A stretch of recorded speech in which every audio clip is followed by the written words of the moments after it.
वक्रतुण्ड महाकाय सूर्यकोटि समप्रभा निर्विघ्नं कुरु मे देव सर्वकार्येषु सर्वदा।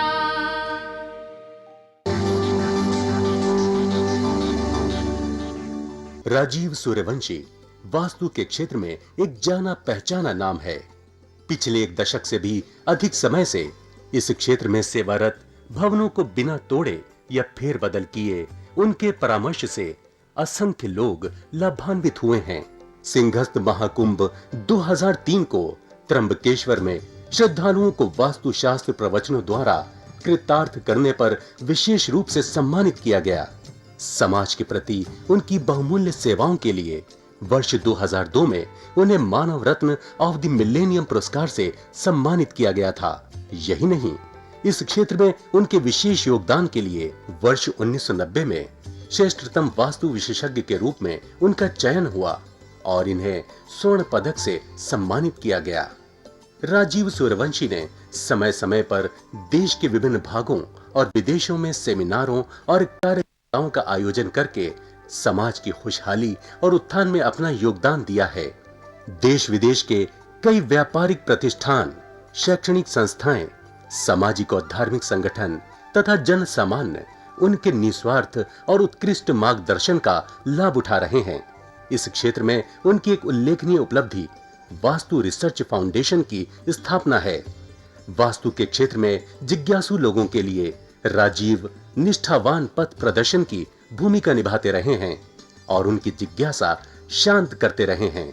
उनके अनेक विद्यार्थी इस प्राचीन विज्ञान का देश भर में प्रचार प्रसार करके लोगों का ज्ञान वर्धन कर रहे हैं। नमस्कार दर्शकों, ब्रह्मांड में से जितनी भी ऊर्जा आती है वो ब्रह्मांड में जो नक्षत्र और ग्रह सूर्य के इर्द गिर्द घूम रहे हैं उनकी गति के कारण जो कंपन पैदा होता है, उनकी गति से ऊर्जा पैदा होती है। वही ऊर्जा हम मनुष्यों के लिए जीवनदायिनी ऊर्जा है। जिस प्रकार से एक नदी, एक जल बहुत वेग से जा रहा है तो वो तूफान का रूप ले लेता है, और जब उसी वेग को एक व्यवस्थित रूप में कर दिया जाता है तो उससे बिजली उत्पन्न हो जाती है। इसी तरह से ब्रह्मांड से निरंतर ऊर्जा आ रही है। वही ऊर्जा जब हम व्यवस्थित ढंग से कर देते हैं तो उसे कहते हैं वास्तुशास्त्र। और वही ऊर्जा जब हमारे घर में, हमारे कार्यस्थान पर एक व्यवस्थित ढंग से बहने लगती है तो हमें मिलती है समृद्धि, धन, ऐश्वर्य। नाम सिर्फ उसको व्यवस्थित करने का है और व्यवस्थित करने का ढंग आना चाहिए। जितने भी ग्रंथ, पुस्तकें अवेलेबल हैं, उपलब्ध हैं, उन सभी में जानकारियां हैं। जिस प्रकार से आपने मेडिकल की पढ़ाई की, एक जानकारी एकत्रित हो गई। फिर आपने एक सीनियर डॉक्टर के साथ मिलकर कार्य करना आरंभ किया, लोगों का इलाज आरंभ किया, ऑपरेशन करना आरंभ किया, तो फिर उसमें आपको तजुर्बा आता गया। अब वो जो उस समय की आपकी जानकारी थी, अब वो धीरे धीरे तजुर्बे के साथ ज्ञान में तब्दील हो रही है, और एक्सपीरियंस समय के साथ साथ आप निपुण होते चले जाएंगे। यही वास्तुशास्त्र में भी चाहिए। जानकारियां हैं किंतु ज्ञान चाहिए। ज्ञान समय के साथ आता है, निपुणता के साथ आता है, परिश्रम के साथ आता है, कार्य करने के साथ आता है। तो ये जो सौर परिवार कहा गया है, ये सूर्य का परिवार है। धरती मात्र उसमें एक हिस्सा है, जैसे और ग्रह और नक्षत्र हैं। धरती भी सूर्य की परिक्रमा कर रही है निरंतर, और धरती सूर्य की परिक्रमा के साथ साथ अपनी धुरी पर भी घूम रही है। इसी परिक्रमा के कारण दिन और रात होते हैं। इसी परिक्रमा के कारण मौसम बदलते हैं। बरसात का मौसम आता है, शरद ऋतु आती है, ग्रीष्म ऋतु आती है, बसंत का मौसम आता है। और ये सारे मौसम, जितने भी प्रकृति के मौसम हैं, ये मात्र केवल भारतवर्ष में उपलब्ध हैं इस धरती के ऊपर। अमेरिका, इंग्लैंड, कनाडा में ऐसे मौसम नहीं है। वहाँ गर्मी है और सर्दी है, बस। तो हमारे पास औरों से बहुत बेहतर चीज़ें हैं। हमारे पास जो उपलब्ध है, हमें उसके लिए ईश्वर का धन्यवादी होना चाहिए। किंतु हम शिकायत ज़्यादा करते हैं कि हमारे पास ये नहीं है और वो नहीं है, ये चीज़ नहीं है हमारे पास। जो चीज़ें हमारे पास उपलब्ध हैं उसका उपयोग कीजिए। अब इसे सौर परिवार कहा गया है सारे को। और सूर्य पर जब भी थोड़ी सी हलचल होती है, करवटें बदलते हैं, तो मनुष्य पुरुष का जो रक्त है वह भी पतला हो जाता है। ऐसा पिछले 30 वर्षों से अध्ययन किया जा रहा है। जैसे हाल ही में आपने देखा सूर्य ग्रहण,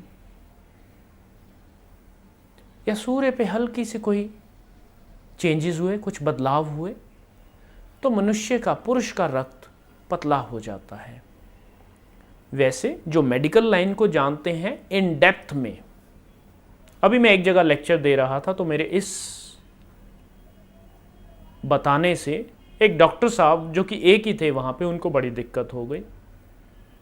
अब उनके पास अपने प्रोफेशन की ही यदि ज्ञान नहीं है, तो इसमें बताने वाले का तो कोई, सामने वाले का तो कोई दोष ही नहीं है। यदि गहन अध्ययन किया जाए तो आप पाएंगे कि स्त्रियों का रक्त पुरुषों के रक्त के अनुपात में थोड़ा पतला होता है, और पुरुषों का रक्त जीवन काल में हर 11 वर्ष में एक बार पतला हो जाता है, क्योंकि हर 11 वर्ष में सूर्य के ऊपर थोड़ी थोड़ी सी हलचल होती है, छोटे मोटे तूफान आते हैं हर 11 वर्ष में। जो भी ब्लड बैंक में है, जो ब्लड बैंक में रिसर्च यूनिट में है, वो इस बात से सहमत होंगे। और ऐसा पिछले 30 वर्षों से शोध कार्य चल रहा है, और 30 वर्षों के शोध कार्य का ये निचोड़ है। अब यदि आपके पास ऐसी जानकारियां नहीं हैं, तो उसमें कसूर आपका अपना है, किसी और का नहीं है। तो जो सूर्य हमारे से इतने दूर है कि जहाँ तक पहुँचना भी संभव नहीं है, अगर उस सूर्य पे मात्र हलचल होने से हमारे शरीर के अंदर इतना सा हलचल हो सकती है, तो सूर्य की ऊर्जा जो निरंतर हमारे घर के अंदर प्रवेश करती है, सुबह सूर्य उदय से शाम को सूर्य अस्त तक, तो उस पर क्यों नहीं हो सकता। अब ये जो अभी जैसे सूर्य ग्रहण लगा, सूर्य ग्रहण के समय बहुत से बच्चे जो कि गर्भ में ही हैं, यदि उनकी माताएं बाहर सूर्य का दर्शन करती हैं, तो उसका निशान अंदर गर्भ में बच्चे में शरीर के किसी भी अंग पर, किसी भी स्थान पर हो सकता है। बहुत से बच्चे जिनका कि जन्म सूर्य ग्रहण के दौरान होता है, उनके शरीर पर सूर्य ग्रहण का कुछ ना कुछ अंश, कुछ ना कुछ हिस्सा, कुछ ना कुछ निशानी रह जाती है। आज केवल इतना ही। कल वास्तुशास्त्र का एक नया अध्याय खोलेंगे, देखेंगे इस ज्ञान सागर में और कौन कौन से मोती हमारे लिए छुपे हैं। तब तक के लिए नमस्कार। दर्शकों, अगर आपकी भी कोई समस्या है तो आप राजीव जी से अपॉइंटमेंट लेकर मिल सकते हैं। प्रतिष्ठान में आपका स्वागत है। राजीव जी की सेवाएं भारतवर्ष के साथ साथ विदेशों में भी उपलब्ध हैं।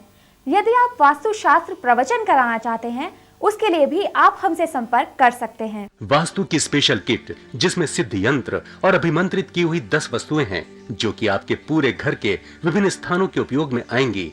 आप भी परामर्श के लिए राजीव सूर्यवंशी जी से मिल सकते हैं। पता है भारतीय वास्तु अनुसंधान प्रतिष्ठान, C6, सरस्वती गार्डन, कीर्ति नगर, नई दिल्ली 15।